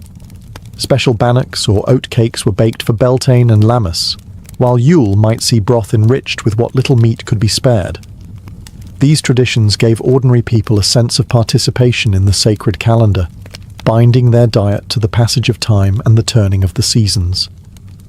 The balance between fasting and feasting also reinforced social hierarchy. Nobles demonstrated wealth with extravagant spreads, while peasants celebrated with what modest abundance they could manage. Yet both shared in the same rhythm, abstaining together, rejoicing together, and tying food to faith in a way that gave meaning to the most basic act of eating. In medieval Scotland, oats and fish might keep one alive, but feast days and fasting gave food its spiritual and cultural weight. The table was not only a place of nourishment, but also a reflection of devotion, discipline, and community. The medieval Scottish diet was rarely abundant, but it was remarkably resilient. Built on oats, kale, broths, and salted fish, it reflected a people shaped by their land, a rugged country where the soil was poor, the weather harsh, and survival demanded practicality over extravagance. Yet out of this simplicity came traditions that endured for centuries, forming a cultural identity tied as much to the hearth as to the battlefield. What made the Scottish table unique was its reliance on foods that outsiders often mocked. English travellers sneered at Scots for eating nothing but oats, while continental observers found their fare plain compared to French banquets or Italian feasts. But such criticism missed the point. Oats, kale, and herring weren't marks of poverty. They were emblems of resourcefulness. They allowed ordinary people to withstand winters that might have broken less hardy communities. They made Scotland self-sufficient, rooted in what the land and sea could reliably provide. This diet also carried a democratic spirit. While nobles enjoyed venison, spiced roasts, and imported luxuries on feast days, they too relied on oats and broth in their daily lives. Soldiers marching into battle, monks in their cloisters, crofters tending sheep, and children in smoky cottages all shared the same staple foods. Few things bound medieval Scotland together as powerfully as the taste of porridge in the morning or a bowl of kale broth at night. Even the rituals around food carried forward. Bannocks, once cooked on hot stones by the fire, continued to appear at seasonal festivals long after the Middle Ages. The kailyard, that small patch of greens by every cottage, became a symbol of homely tradition, and the rhythms of fasting and feasting, dictated by the church, left echoes in later folk customs and celebrations. Perhaps the greatest legacy of this simple diet was endurance. Scots did not eat to impress. They ate to live, and in doing so created a cuisine that was plain but sustaining, modest but deeply tied to their identity. Even today, porridge, oatcakes, and hearty broths are remembered not only as foods, but as cultural touchstones, reminders of ancestors who survived with little more than patience, ingenuity, and the humble oat. The medieval Scottish table may not have glittered with extravagance, but it stood as a testament to resilience, a quiet strength nourished by bannocks, broth, and the green strength of kale. By the summer of 1099, the warriors of the First Crusade were ghosts of the great host that had left Europe 3 years earlier. They had set out under the banner of Christ, called by Pope Urban II to reclaim the Holy Land. Some had been driven by faith, others by hunger for land, wealth, or absolution of sins. But whatever their reasons, the march across continents had burned away illusions. Those who remained were scarred by hardship, whittled down from nearly 60,000 crusaders to perhaps 12,000 fighters. Their journey had been a crucible. Crossing Anatolia, they endured blistering heat, ambushes from Seljuk horsemen, and crippling shortages of food and water. At Antioch in 1098, they had faced one of the most harrowing sieges of the Middle Ages, starving in filth and gnawing on leather scraps while corpses piled high. Many deserted. Others perished from hunger or plague. Yet when the city finally fell, it only steeled the survivors. They believed themselves chosen instruments of God, preserved against all odds for the final act. By the time they reached Palestine, the Crusaders were half army, half pilgrimage. Barefoot clerics marched alongside armoured knights, chanting hymns as they crossed parched valleys. Peasants carried relics of saints to inspire courage. Horses were few, their strength spent, while men staggered beneath rusting mail. Yet they pressed onward, driven not only by religious fervour, but by the promise that every hardship would be redeemed upon reaching Jerusalem. To the men of Europe, Jerusalem was not just a city.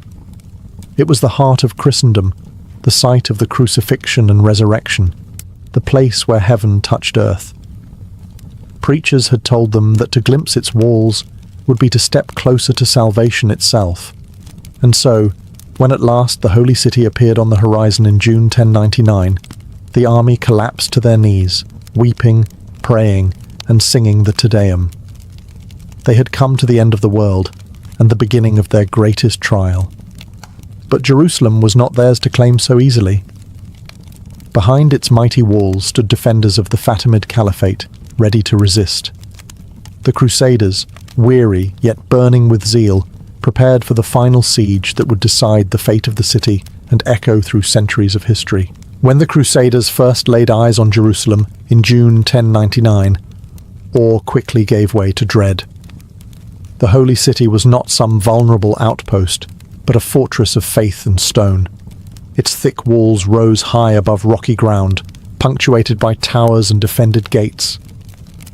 From the Mount of Olives, the Crusaders could see the golden dome of the rock gleaming in the sun, a sight that filled them with both longing and grim resolve. Inside, perhaps 30,000 people braced for what was to come. Jerusalem was under the control of the Fatimid Caliphate, who had wrested it from the Seljuk Turks only the year before. Its governor, Iftikhar al-Dawla, was experienced and ruthless, and he wasted no time preparing the defence. Stores of grain and water were secured, cisterns filled, and the gates barred. Jews, Muslims, and Eastern Christians alike took shelter, aware that the storm outside their walls was no ordinary army, but a host of warriors convinced that God himself demanded their victory. The Crusaders, however, were not in ideal condition to launch a siege. They had marched across deserts, their supplies were low, and their horses nearly gone. Many of the knights dismounted, fighting as infantry alongside peasants, pilgrims, and priests. Food was scarce. Water had to be carried from distant springs, forcing men to march miles under scorching heat just for a sip. Hunger gnawed at them, and the stench of death from earlier battles clung to their ragged camp. Yet their desperation only sharpened their determination. Lacking proper siege engines, the Crusaders at first tried to assault the walls with ladders, stones, and whatever tools they could scavenge. Arrows rained down from above, scorching oil was poured onto their heads, and defenders jeered as wave after wave broke against the ramparts. The Crusaders realized quickly that brute force alone would not breach Jerusalem. They needed towers, rams, and discipline, and for that, they needed time. Still, spirits were sustained by faith. Clergy led processions around the city walls, barefoot, chanting psalms, carrying relics, and calling on heaven to bless their struggle. To the defenders, it looked like madness. To the besiegers, it was proof that victory was already written. The siege of Jerusalem had begun, a contest of endurance, belief, and blood. For the Crusaders, there would be no turning back. The city before them was the prize of a lifetime, and they would either capture it or die at its gates. The early days of the siege made one thing brutally clear. Jerusalem's walls could not be taken by ladders and blind courage alone. The Crusaders needed siege engines, massive towers, rams, and catapults, but they had arrived at the holy city nearly empty-handed.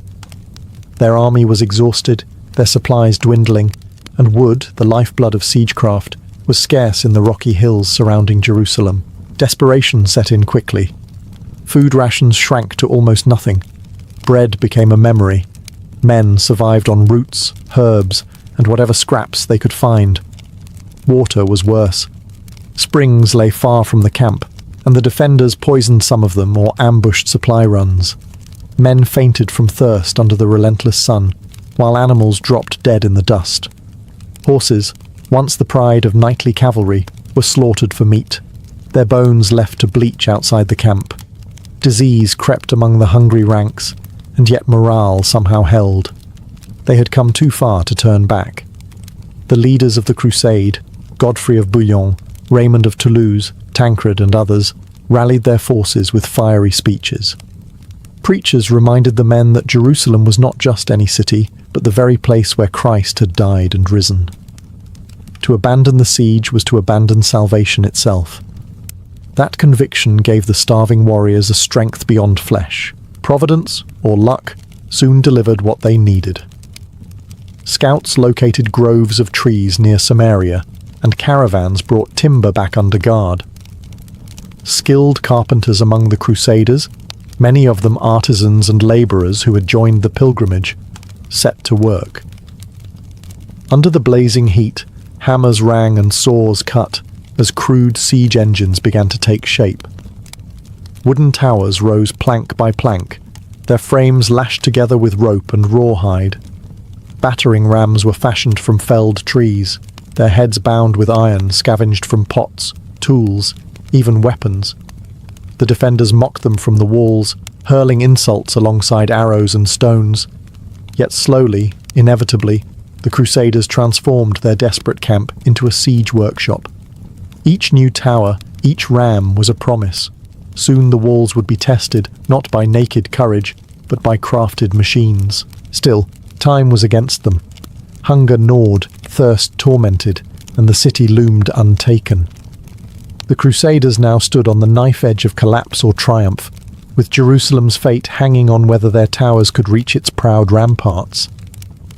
By early July 1099, the Crusaders were nearing breaking point. Hunger gnawed at their stomachs, water remained scarce, and the defenders of Jerusalem rained down arrows, stones, and scorn from the walls. The siege towers were rising, but morale wavered with each passing day.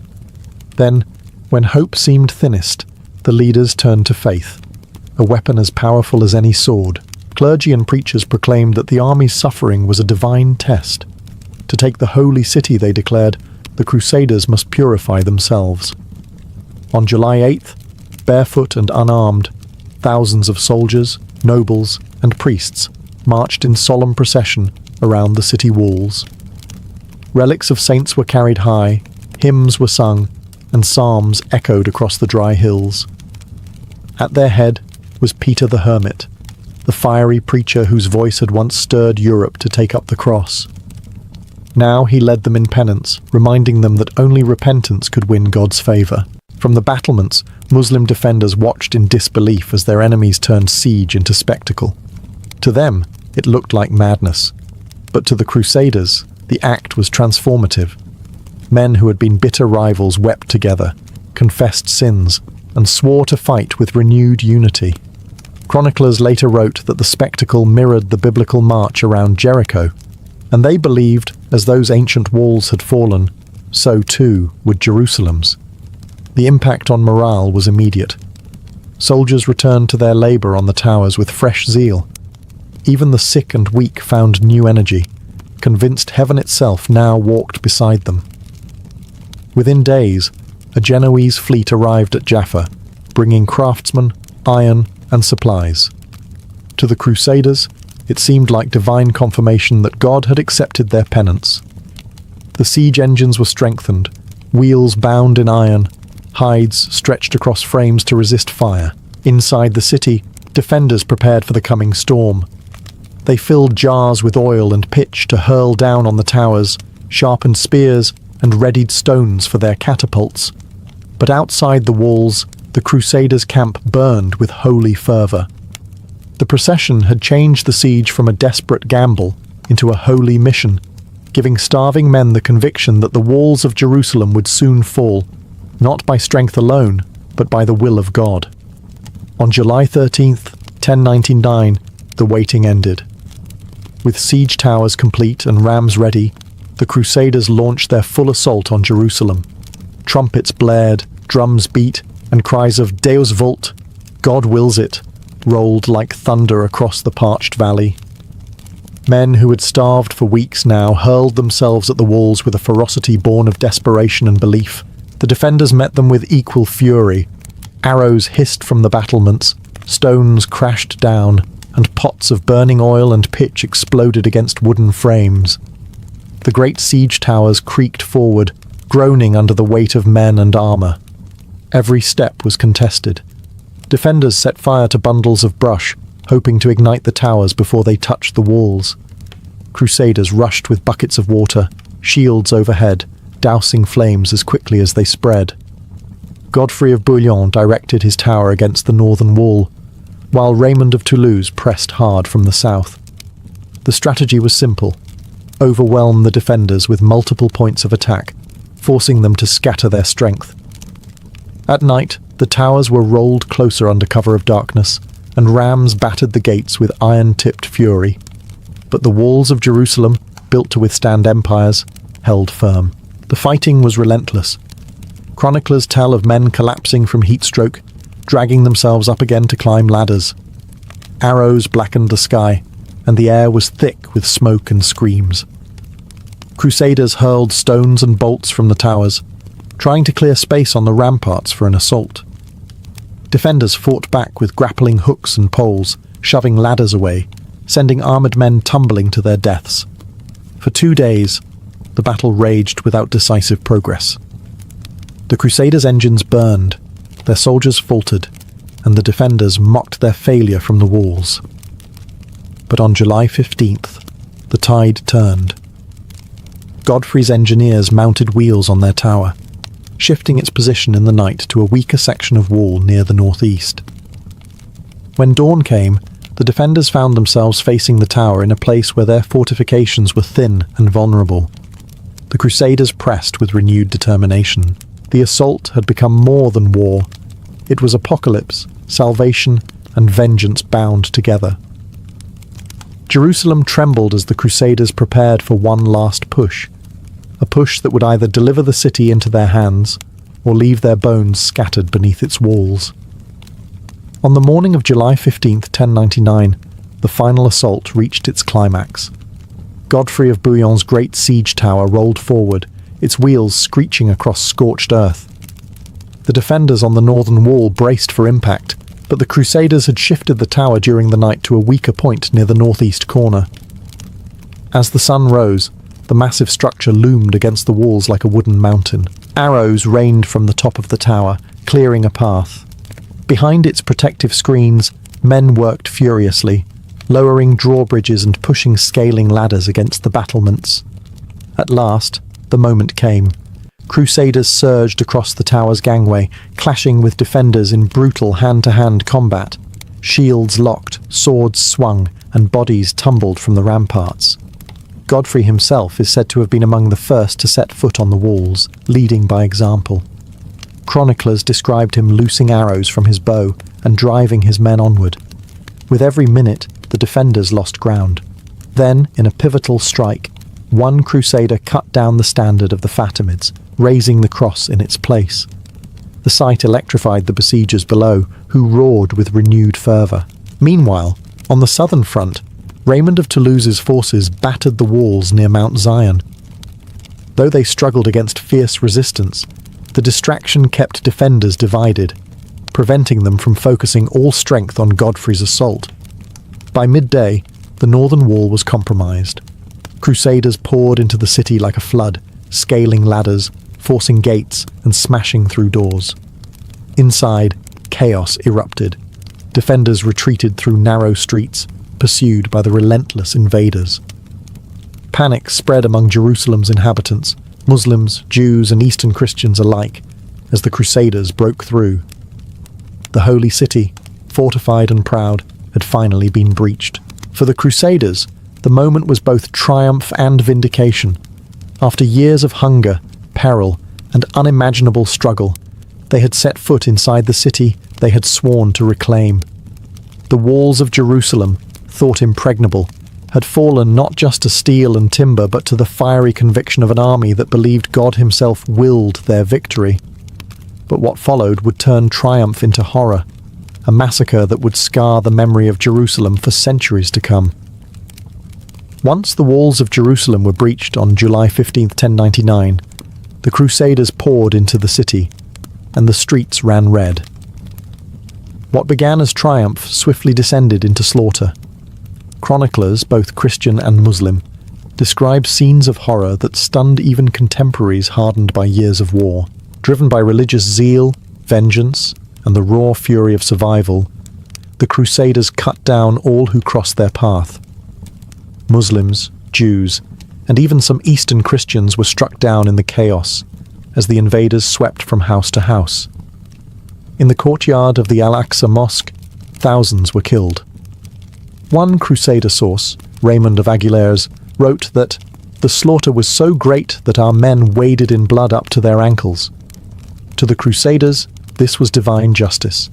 To the inhabitants of Jerusalem, it was apocalypse. No quarter was given. Homes were set ablaze, treasures looted, and holy sites desecrated. Jews who had taken refuge in their synagogue were burned alive when the building was set alight. Muslim defenders and civilians alike were cut down in alleys and markets. Even livestock was slaughtered in the frenzy. The cries of the dying mingled with the chants of crusaders who believed they were cleansing the city for God. Yet amidst the carnage, symbolism guided their steps. Crusaders rushed to the Church of the Holy Sepulchre, where they fell to their knees, praying and weeping in gratitude. For them, the massacre was not mere butchery, but the purging of Jerusalem, reclaiming it for Christendom after centuries of Islamic rule. In their eyes, blood was the price of sanctity. For the wider Muslim world, the massacre became a wound that never healed. News of the slaughter spread quickly across the Middle East, shocking rulers and commoners alike. Jerusalem, revered as the third holiest city in Islam, had not just been captured, but defiled. The brutality seared itself into memory, fueling a cycle of vengeance that would dominate the centuries to come. In victory, the Crusaders believed they had fulfilled God's will, but their triumph was stained in rivers of blood, and the massacre of 1099 would echo as one of the darkest chapters in the long struggle for the Holy City. In the days after Jerusalem fell, the chaos slowly gave way to order, at least from the perspective of the conquerors. The slaughter had left the city eerily silent, its streets littered with corpses and its wells and cisterns choked with blood. But to the Crusaders, this was a holy cleansing. They believed they had delivered Jerusalem back into the hands of Christendom, and now the question loomed: how should it be ruled? The first step was sanctification. Barefoot Crusaders processed to the Church of the Holy Sepulchre, washing its floors and rededicating it to Christian worship. Priests celebrated Mass over the very site they believed marked Christ's tomb. Relics were raised high, and hymns echoed through walls still scarred by battle. For the victors, this was the climax of their pilgrimage, proof that their sacrifices had been blessed by God, but politics quickly followed piety. With Jerusalem conquered, leadership had to be settled. Raymond of Toulouse, one of the wealthiest and most ambitious lords, refused the crown, claiming he would not wear a crown of gold where Christ had worn one of thorns. The mantle then passed to Godfrey of Bouillon, who accepted the role but styled himself not king, but advocate of the Holy Sepulchre. His title reflected both humility and strategy. Jerusalem was to be seen not as a secular kingdom, but as the earthly stronghold of Christendom itself. Under this new Latin rule, Jerusalem was reshaped. Mosques were converted into churches, Islamic sacred spaces stripped of their treasures, and new laws enforced. The city became the heart of the Crusader states, a Latin Christian enclave carved into the Muslim world. Pilgrims from Europe now had a destination secured by knights, and the Crusaders began fortifying their conquest, aware that Muslim powers would not leave the loss unchallenged for long. Yet beneath the triumph lay fragility. The Crusader garrison was small, resources were thin, and enemies surrounded them. The Fatimid Caliphate to the south and the Seljuk Turks to the east both viewed Jerusalem's fall as intolerable. Though the city now bore the cross upon its towers, it would remain under constant threat. The establishment of Crusader rule was not the end of the struggle for Jerusalem, but the beginning of a new chapter, one that would define the relationship between Christian and Muslim powers for generations. The capture of Jerusalem in July 1099 was more than a military victory. It was an event that reshaped the medieval world. For the Crusaders, it was the fulfillment of a divine mission.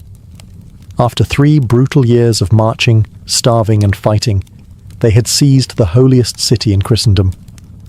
Chroniclers in Europe hailed them as heroes, their triumph celebrated in churches from Rome to Paris.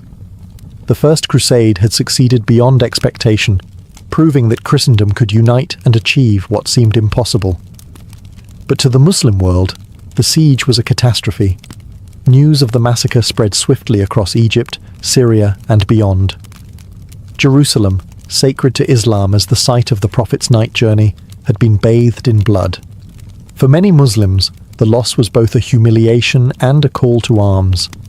The memory of 1099 became a rallying point for resistance, shaping leaders like Zengi, Nur ad-Din, and ultimately Saladin, who would vow to restore the city to Islamic rule. For the Jewish communities of Jerusalem, the siege was an unspeakable tragedy. Many were slaughtered in the synagogue fires or hunted in the chaos, and survivors carried tales of horror into exile. Their suffering became another scar in the long story of persecution that marked Jewish life in the medieval world. Politically, the conquest created something new, the Latin Kingdom of Jerusalem. With Godfrey of Bouillon as its first ruler, the city became the capital of the Crusader states, fragile outposts of Western Christendom in the heart of the Middle East. Castles rose on the hills, knights garrisoned the roads, and pilgrims began streaming toward the Holy Sepulchre under the protection of their fellow Christians. Yet the kingdom was always precarious, surrounded by hostile powers and dependent on reinforcements from Europe. Culturally, the siege hardened attitudes on both sides. In Europe, tales of miraculous victories fueled the idea that God's hand guided the Crusades. In the Islamic world, the massacre of Jerusalem burned into collective memory as a crime demanding vengeance. The clash of faiths became more than territorial. It was spiritual, existential, and destined to last for centuries. The siege of 1099 was not just the bloody capture of a city. It was the spark that ignited 200 years of crusades, a cycle of holy war and reprisal that would scar the medieval world. Jerusalem had been taken, but peace had been lost. Its stones still bore the weight of both victory and vengeance, a legacy that endures in history's memory.